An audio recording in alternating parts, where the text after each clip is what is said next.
Hello students, मैं श्री दीपचंद चौधरी महाविद्यालय ललितपुर से आज मैं आपको प्रसार दर्शन की विशेषताएं क्या होती हैं उसके बारे में बताऊंगी। तो फिलॉसफी पहले जानना ज़रूरी है कि फिलॉसफी होता क्या है। तो फिलॉसफी जो हमारी होती है या दर्शन जो होता है वो, और उसके बाद बात करते हैं प्रसार शिक्षा की। तो प्रसार शिक्षा का जो दर्शन है वो मानव विकास पर ही आधारित होता है और जो गांव के लोग हैं उनको अपने पैरों पे खड़ा करना की प्रेरणा प्रदान करना और उनके सर्वांगीण विकास को प्रोत्साहित करना इसका मुख्य उद्देश्य होता है। और इसकी लक्ष्य की पूर्ति के लिए जो है इस प्रसार कार्यक्रम का जो है आरंभ हुआ था। हर देश में, विशेष रूप से भारत की बात करें तो यहाँ प्रजातांत्रिक जो है शासन व्यवस्था है और जहाँ पे ये प्रजातांत्रिक शासन व्यवस्था होती है वहाँ पे ये प्रयास होता है कि उनके नागरिक जो हैं वो सभी प्रकार से उन्नति करें। क्योंकि जब वो अपनी उन्नति करते हैं तो उस तरीके से देश की भी उन्नति होती है और देश प्रगति पथ पर निरंतर जो है तेज गति से जो है विकास करता है या आगे बढ़ता रहता है। तो इसके लिए सबसे पहले जो प्रसार शिक्षा की बात करें तो प्रसार शिक्षा लोगों के किस लिए इसका निर्माण हुआ कि लोग अपने आर्थिक रूप से संपन्न हो सकें और अपना जो उनका जीवन यापन हो, जो तरीके से वो जी रहे हैं उसमें भी क्या है वो आगे जो है विकास करें। तो इस तरीके से इस प्रसार शिक्षा का निर्माण हुआ।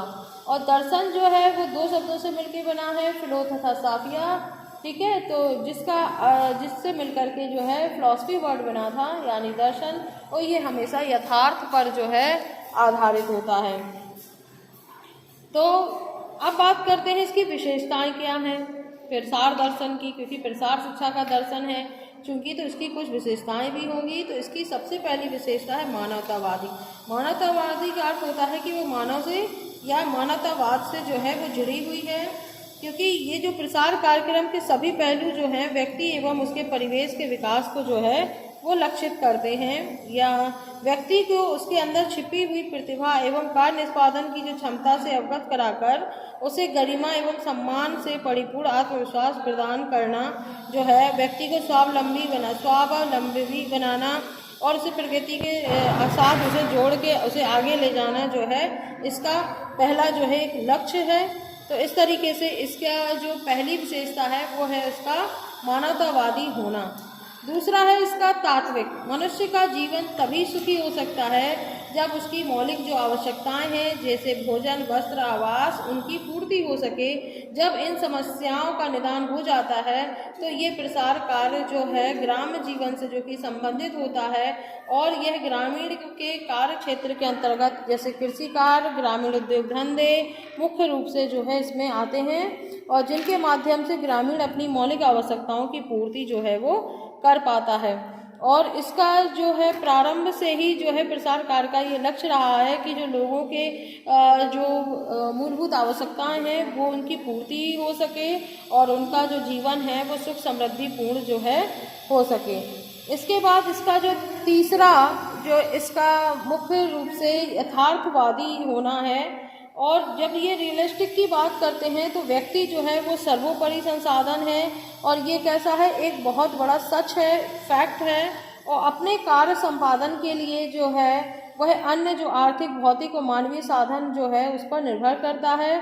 और प्रसार दर्शन यथार्थवादी होने के कारण जो है स्थानीय जो उपलब्ध साधन होते हैं उस पर विश्वास करता है कि मनुष्य के पास क्या साधन है जो उपलब्ध हैं और उन उपलब्ध संसाधनों से ही जो है संभावनाएं ढूंढी जाती हैं और स्थानीय स्तर पर इन समस्याओं के निदान जो है वो निकाले जाते हैं। इसके बाद जो इसका फोर्थ पॉइंट है वो है प्रयोगवादी होना। तो इसकी सबसे बड़ी एक और विशेषता है कि ये प्रयोगवादी है। प्रसार दर्शन जो है सैद्धांतिक पक्षों से अधिक व्यवहारिकता पर जो है अधिक बल देता है। इसका एक कारण यह भी है कि प्रसार कार्य का विज्ञान एवं तकनीक से जो है गहरा संबंध है और विज्ञान एवं तकनीक ऐसी विधाएं हैं जो प्रयोगों पर जो है या एक्सपेरिमेंट पर जो है आधारित होती हैं। और वास्तव में प्रसार कार्य एक ऐसी दोहरी प्रणाली है लैब टू लैब प्रोग्राम के अंतर्गत, यानी प्रयोगशाला में विकसित तकनीकों को गांव के लोगों या ग्रामीण लोगों तक पहुंचाया जाता है और संबंधित सफलताओं या असफलताओं समस्याओं का जो है विश्लेषण किया जाता है। और ये किया जाता है कहाँ? प्रयोगशाला में।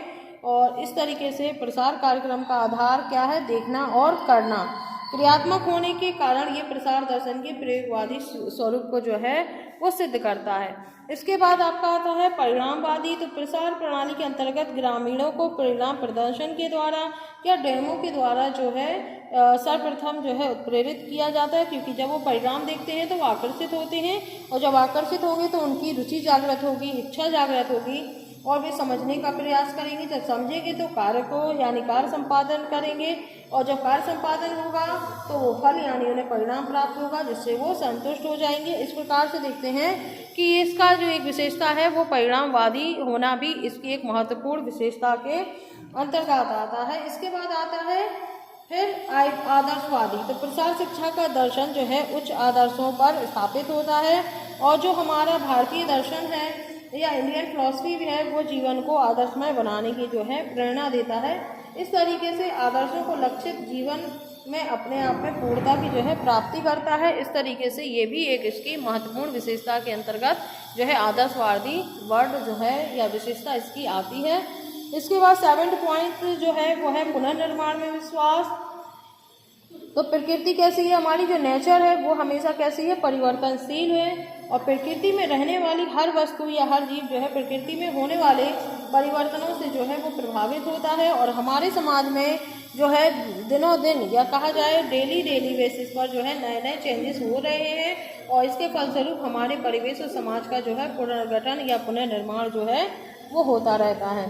तो इस तरीके से जो है हमारा जो प्रसार दर्शन है वो काफ़ी विशेष रूप से महत्वपूर्ण अपना महत्व रखता है, जिसमें सबसे पहला पॉइंट हमारा मानवतावादी है, तात्विक है, यथार्थवादी है, प्रयोगवादी है, परिणामवादी, आदर्शवादी और पुनर्निर्माण में विश्वास रखने वाला जो है ये इसकी प्रमुख विशेषताएं हैं। और प्रसार दर्शन जो है आपका देखा जाए तो बहुत ही महत्वपूर्ण है, और इससे आपके जो है क्वेश्चन बनते हैं, और ये आपके सिलेबस में जो है आपके यूनिट के अंतर्गत आता है। और आपको प्रसार दर्शन क्या होता है और इसकी विशेषताएं क्या हैं ये स्पष्ट रूप से मैंने बता दी है। और नेक्स्ट वीडियो में आपको मैं इसके जितने भी आपके प्रिंसिपल्स हैं यानी सिद्धांत हैं उसको मैं आपको नेक्स्ट वीडियो में जो है बताऊंगी। धन्यवाद।